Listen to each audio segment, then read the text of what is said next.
नमस्कार दोस्तों, मेरा नाम है आशीष राठौर और एक बार फिर से आपका स्वागत है मेरे चैनल पर। अगर आपको आज की वीडियो का कंटेंट पसंद आता है तो चैनल को सब्सक्राइब कीजिएगा और सपोर्ट कीजिएगा आगे भी।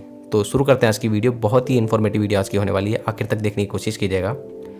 दोस्तों, चाहे इंडियन रेलवे हो या वर्ल्ड में कोई भी रेलवे हो, वो इलेक्ट्रीफाइड अगर है तो उसके अंदर OHE का यूज़ तो होगा ही होगा। तो ओवरहेड वायर्स आपको देखने को मिलेंगे और ओवरहेड वायर का बहुत ही बड़ा जाल आपको देखने को मिलेगा इंडिया में।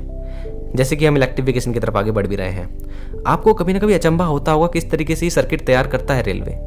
कितनी सारी चीज़ें लगी हुई हैं, कितने सारे इंसुलेटर हैं, ट्रांसफार्मर है, बहुत सारे स्विचेस हैं, फ्यूज़ है, सर्ज अरेस्टर है, बहुत सारी चीज़ें होती हैं, प्रोटेक्शन डिवाइसेस हैं। तो पावर सिस्टम एक बहुत ही ब्रॉड चीज़ है, इसको समझना है तो धीमे धीमे आगे बढ़ना होगा। तो मैंने एक सीरीज़ लाई है, धीमे धीमे आगे बढ़ते हैं, कुछ कुछ सीखते हैं कि किस तरीके से क्या क्या इक्विपमेंट लगे होते हैं हमारी OHE सिस्टम में, जिसमें 25 kV हम यूज़ करते हैं वोल्टेज, जैसे कि आप लोगों को पता है।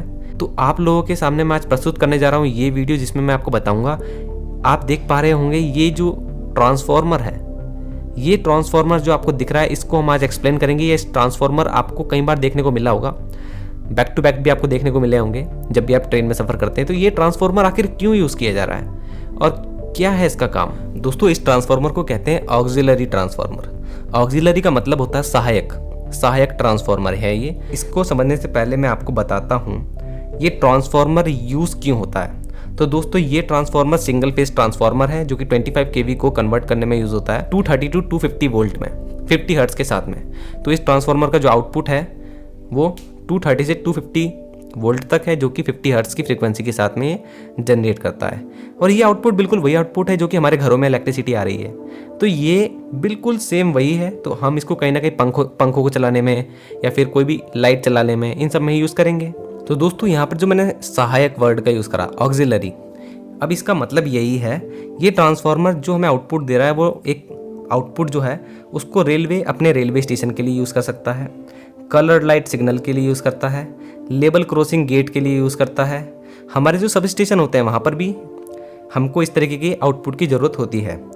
वहाँ पर सब स्टेशन जो SP, SSP, TSS, इन सब में और एक्सेट्रा जितनी भी जगहों पर हमको नॉर्मल लाइट की ज़रूरत होती है, जो नॉर्मल इलेक्ट्रिसिटी होती है 230 टू 260 वोल्ट 50 हर्ट्ज़ की फ्रिक्वेंसी के साथ, वहाँ के लिए ये ट्रांसफार्मर हमको बना करके देता है इस तरीके की इलेक्ट्रिसिटी का आउटपुट।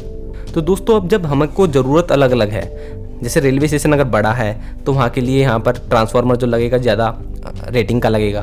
तो इसी तरीके से 5 kVA का, 10 kVA का, 25 kVA का और मैक्सिमम 100 kVA तक का हमें ट्रांसफार्मर देखने को मिल जाता है इस तरीके का।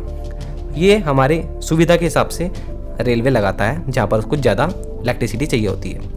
और 3 फेज में भी आता है और सिंगल फेज में भी आता है। मैंने आपको सिंगल फेज में आपको दिखा दिया है। तो दोस्तों, इसके अंदर प्राइमरी और सेकेंडरी वाइंडिंग दोनों होती हैं। जैसे कि आपको पता है ट्रांसफार्मर के अंदर ये दोनों तरह की वाइंडिंग उपलब्ध होती हैं। ये ट्रांसफार्मर स्टेप डाउन ट्रांसफार्मर है क्योंकि ये 25 kV को, जो कि ज़्यादा है, को 230 वोल्ट तक या 250 वोल्ट तक ला रहा है। तो ये स्टेप डाउन ट्रांसफार्मर कहलाएगा। यहाँ तक इसकी टेक्निकल जानकारी हो जाती है। अब आगे चलते हैं। ये ट्रांसफार्मर जो लगा हुआ है आपके सामने, आप देख पा रहे होंगे। तो इस ट्रांसफार्मर में आप सामने देख पा रहे होंगे यहाँ पर एक इंसुलेटर लगा हुआ है, जिसमें आप रिंग देख पा रहे हैं, कई सारी रिंग है। तो ये इंसुलेटर जो है यही हमारी प्राइमरी वाइंडिंग का इनपुट है। तो यहीं पे प्राइमरी वाइंडिंग में हम ऊपर से जो फेस जा रहा है उस फेस को डाल देंगे, जिसमें 25 kV है, उसको कन्वर्ट कर देगा ये 230 में। अब आपके सामने ये सर्किट है। अब इसमें आप देख पा रहे होंगे ये ट्रांसफार्मर है और इस ट्रांसफार्मर में ये देखिए यहाँ पर बिल्कुल बारीकी से आपको दिख रहा होगा, यहाँ पे जो स्ट्रिप लगी हुई है, ये स्ट्रिप जो है 25x3 mm की स्ट्रिप है कॉपर की, और ये यहाँ पर अर्थिंग के लिए यूज़ करी गई है। और यहाँ पे जो OHE का मास्ट है, OHE मास्ट में ये अर्थ कर दी गई, नीचे जा करके अर्थ हो जाएगी। तो अब दोस्तों आगे बढ़ते हैं। अब हमें क्या करना है कि 25 kV का जो फेस है वो ला करके कहाँ लगाना है, ट्रांसफार्मर के प्राइमरी में। जैसे कि आप देख पा रहे हैं इंसुलेटर लगा हुआ है जहाँ पर, वहाँ पर 25 kV का लाने के लिए अब यहाँ से 5 mm का एक कॉपर का वायर जाता है, और ये जाता है सबसे पहले DO फ्यूज़ में। बहुत इंपॉर्टेंट चीज़ है ये DO फ्यूज़, आगे कभी डेडिकेटेड वीडियो बनाएंगे।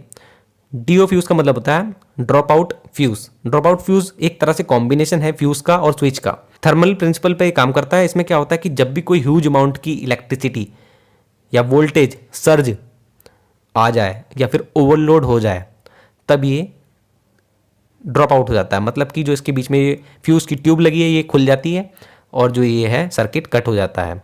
तो यहाँ से हमें समझ में आता है कि ये एक तरह से स्विच की तरह भी वर्क कर सकता है, जो कि करता भी है। तो DO फ्यूज़ को आप ध्यान में रखिए। अब इस DO फ्यूज़ से कनेक्ट होते हुए ऊपर 65 mm का एक वायर निकलेगा। तो ये 65 mm का वायर है ऊपर जाकर के OHE में चले जाता है। क्योंकि यहाँ पे मेरी जो OHE है मैंने इसको कवर किया है, ये थोड़ा कॉम्प्लिकेटेड सर्किट है। इसमें आप ऊपर देख सकते हैं, ऊपर 3-4 इंसुलेटर लगे हुए हैं, फिर ऊपर से ये सबके साथ कॉमन सर्किट बनाते हुए नीचे जाता है और यहाँ पर जाकर के ये आपके सामने सीधा फेज में मिल जाता है। पहले ड्रॉपर वायर में से होते हुए नीचे कॉन्टैक्ट वायर में टच हो जाता है। तो ये फेज जो है हमारा कॉन्टैक्ट वायर ही तो कहलाता है। यहीं पे 25 kV उपलब्ध है। तो यहाँ से हमारी प्राइमरी का कनेक्शन हो गया।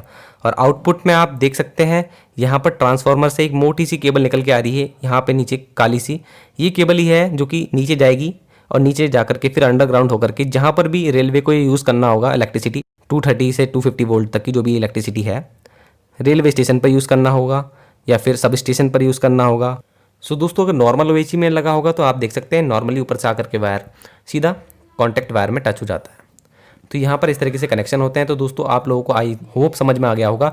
मेनली ये इस टॉपिक के लिए मेन एक वीडियो नहीं है, इसमें और भी वीडियो मैं ला सकता हूँ। आप बताइए क्या इसका पूरा ऑपरेशन किया जाए टेक्निकली, तो मैं ऑपरेशन कर दूंगा इसका बढ़िया तरह, सीधा फील्ड में ही जा करके दिखा देंगे।